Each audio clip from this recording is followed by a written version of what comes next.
So today's question is, what do you think of schema therapy? First of all, we have to determine what schema therapy is. It doesn't really matter what I think of it, but let me just explain to you what schema therapy is. So schema therapy is a type of therapy that combines lots of different approaches like cognitive behavioral therapy, psychodynamic therapy, and attachment theory. And it was created by Dr. Jeffrey Young in the 1980s to treat personality disorders and long-standing emotional problems. The main idea behind schema therapy is schemas.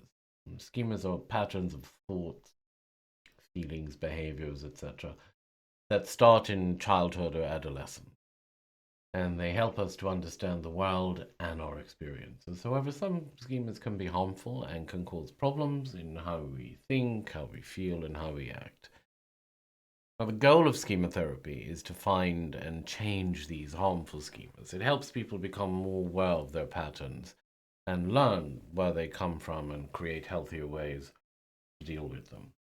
And this often includes exploring past experiences, relationships, etc., to understand how these schemas develop. So, schema therapy uses quite a few different techniques. First, the therapist helps the person find these harmful schemas. Then, they use cognitive techniques to change the person's thoughts and beliefs related to these schemas, very much like CBT.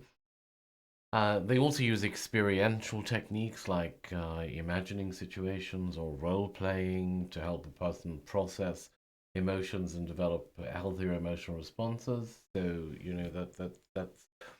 uh, that's very much like exposure therapy. And then the therapy encourages people to try new behaviors that challenge their harmful schemas and build better ways of interacting with others. And finally, the therapist creates a supportive environment that helps the person heal from emotional needs that were not met in their childhood.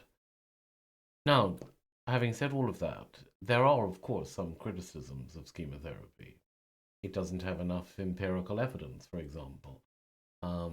Not as much as CBT or other therapies. It's too complicated because it uses too many elements from different methods, so it's difficult and time consuming for a therapist to learn, and also very expensive for clients, not just for therapists. Some critics say that it places way too much emphasis on childhood experiences. But the fact is, it's becoming more and more mainstream, and schema therapy does appear to have been successful in treating various mental health issues such as personality disorders, depression, and anxiety.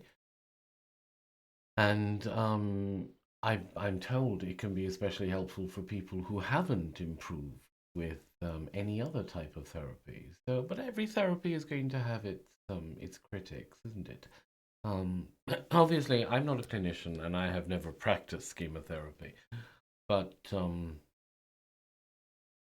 I've heard good and bad things about it. But from what I've heard, the good outweighs the bad. I suppose, like anything, it's to do with the therapist you have, isn't it? I mean, CBT has all the evidence that you need, and it's wonderful and amazing. But if you have the wrong therapist, it's not going to work. So I guess it's like anything. Anyway, that's what schema therapy is.